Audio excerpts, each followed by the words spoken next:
Space travel, huh? It kind of feels like we all dream about it at some point, Yeah.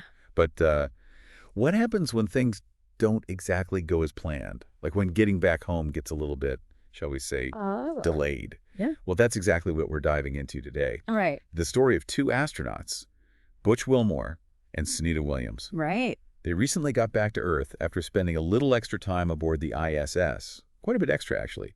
9 months longer than planned. Oh, wow. Their story.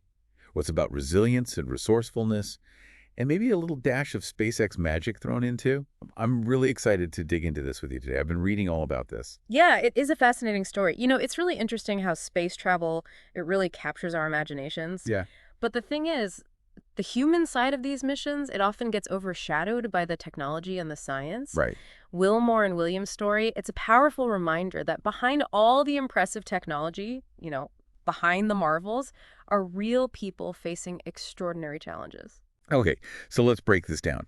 They were stranded up there due to, quote, technical All difficulties. right. But what does that even really mean when we're talking about a space station? What could possibly go wrong up there that's so serious it could actually delay these astronauts from coming home for that long? I mean, we're talking 9 months. Well, you got to imagine, right? Imagine a machine way more complex and intricate than anything we have here on Earth. Yeah. And now this machine is hurtling through space at thousands of miles an hour. We're not talking about a flat tire here. Yeah. A spacecraft, it relies on this crazy complex network of sensors, and even a tiny little malfunction can snowball into a major problem really fast. Oh. For instance, a little faulty pressure sensor in the propulsion system that could prevent the engines from firing correctly. Oh, And that's not something you really want to be dealing with when you're trying to get back to Earth, no, not at all. especially from up there. Yeah, 9 months. That's well, that's longer than some of my favorite vacations, I'll tell you that much. So I'm really curious about this. From all your research, what kind of impact does that sort of extended isolation, in such a confined space Yeah. have on astronauts? I mean, both mentally and emotionally, right? Yeah. That's a question researchers have been trying to figure out for decades now, and the findings are really interesting. Okay. So astronauts, they go through really, really rigorous psychological screenings and training, but being isolated and confined for so long, it can still take a toll. Just picture it. The same routine, the same faces surrounding you, day after day after day. Right. Plus, you can't ever forget that you're millions of miles away from home in this really fragile little environment. Oh, yeah. In fact, astronaut Scott Kelly, he spent a whole year on the ISS and wrote a memoir about it.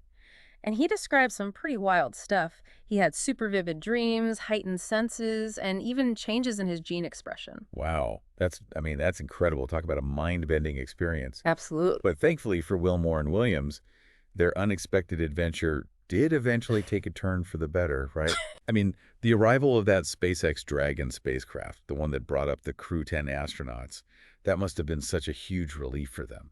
Oh, absolutely. I mean, docking with the ISS is always a really delicate procedure, but in this situation, the stakes were even higher. It wasn't just bringing supplies and new crew members. Right. It was the promise of getting Wilmore and Williams back home. Yeah. And this whole situation, it really underscores the expanding role that private companies like SpaceX are playing in space exploration these days. Right. This wasn't always the case. It used to be that astronaut rescues were solely the domain of government agencies, like NASA. Right. Yeah. It really makes you wonder what other changes are on the horizon for space travel. It really does. And that's kind of what makes their story so fascinating, don't you think? Yeah. It's not just about their own experience. It gives us this really interesting glimpse into how space exploration is evolving. Right. It begs the question, how do we balance the risks that come with space travel with our desire to explore the unknown? What precautions should we be taking as space travel becomes more and more common? That's the million-dollar question, isn't it? Yeah. As we push further and further into the cosmos, the challenges we face, well, they're only going to get more complex. I imagine so. We need to invest in redundant systems, come up with really strong safety protocols, and maybe even think about setting up permanent outposts on the moon or Mars. Like bases? Yeah, bases. They could serve as emergency havens if something goes wrong. And of course, we can't forget about the research. We need to keep learning about the psychological and physiological effects of long-duration spaceflight. It's a lot to consider, for sure. It feels like with every step forward in space exploration, a whole new set of questions and possibilities emerge. But one thing's for sure, Wilmore and Williams' story, it's a powerful testament to human resilience Absolutely. and that relentless pursuit of discovery that we have. Their safe return, it's a victory for science, for international collaboration, and for the human spirit. Couldn't have said it better myself. Their experience, it really highlights the importance of being adaptable, of problem solving, and never giving up on human ingenuity, even when you're facing the most daunting challenges. Absolutely. It's a pretty powerful reminder that even when you're stranded in the vast emptiness of space, human courage and innovation can light the way home. That's right. Well, that's all the time we have for today's deep dive.